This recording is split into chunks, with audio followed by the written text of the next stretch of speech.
মাস প্রায় 7 মাসের হতে চলল। তো আমরা এমন একটা বিষয় নিয়ে, এমন একটা সাবজেক্ট নিয়ে এখানে পড়তে এসেছি যেটা আমাদের জীবনে তো বটেই, মানে আমাদের দেশের দিক থেকেও যদি চিন্তা করি তার গুরুত্ব অপরিসীম, কিন্তু পড়াশোনার দিক থেকে বোধহয় এই সাবজেক্টটাই সব থেকে কম গুরুত্ব পায়।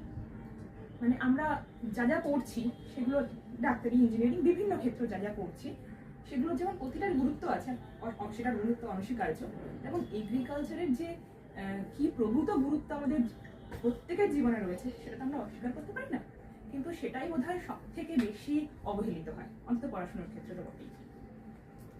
এমন একটা সাবজেক্ট নিয়ে পড়তে এসেছি যেখানে যার 50%-এর ওপর মানুষ সেই জীবিকার সঙ্গে জড়িত। প্রচুর জমি যে কাজে লাগানো হচ্ছে, যার থেকে ফিনান্সিয়াল, মানে আমরা রপ্তানি করে প্রচুর আয় করছি, কিন্তু সেটার প্রতি একটা অন্ততপক্ষে কৃষিক্ষেত্রে প্রাথমিক স্তরে ছাত্রছাত্রীদের মনে একটা যে আগ্রহ তৈরি করা, সেটার প্রচেষ্টা কোথাও একটা একাডেমিক লেভেলে সেটার একটা কোথাও একটা নেতিবাচক দৃষ্টিভঙ্গি এই সাবজেক্টটার প্রতি কিন্তু দেখানো হয়।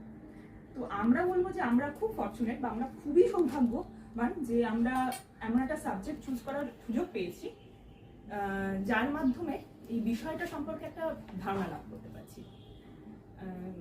যদি আমাদের সিলেবাসের দিক থেকে চিন্তা নাও করি, যে আমরা WBCS এর একটা অপশনাল পেপার হিসেবে এটাকে সিলেক্ট করেছি, সেটাকে যদি নাও ভাবি, তাছাড়াও আমাদের চাষ কি করে হচ্ছে, যে জিনিসটার উপরে আমাদের জীবন, যে জীবিকা, যে জিনিসটার সঙ্গে জীবন অঙ্গাঙ্গিকভাবে জড়িয়ে রয়েছে, আমাদের স্বাস্থ্য, কারণ আমরা জানি তো বিভিন্ন ধরনের রাসায়নিক ব্যবহারের ফলে তার কি ক্ষতিকারক প্রভাব আমাদের শরীরে ঢুকছে বা আমাদের পরবর্তী জেনারেশনের মধ্যে ঢুকে যাচ্ছে, তো সেই বিষয়গুলো সম্পর্কেও একটা ধারণা তো লাভ হচ্ছে। তো শুধুমাত্র এগ্রিকালচারের অপশনাল পেপার হিসেবে নয়, আমাদের বাস্তব জীবনেও যে এগ্রিকালচার সাবজেক্টটা কি পরিমাণ গুরুত্বপূর্ণ সেটা আমরা কিন্তু অনেকটা বুঝতে পেরেছি এখানে পড়তে এসে। আর সেটার জন্য, সেই সুযোগটা করে দেওয়ার জন্য আমাদের মেন্টর স্যারকে অসংখ্য ধন্যবাদ। প্রতিদিনই আমরা কিছু কিছু নতুন সাবজেক্ট, নতুন এই সাবজেক্টের বিভিন্ন বিষয়গুলো পড়ি।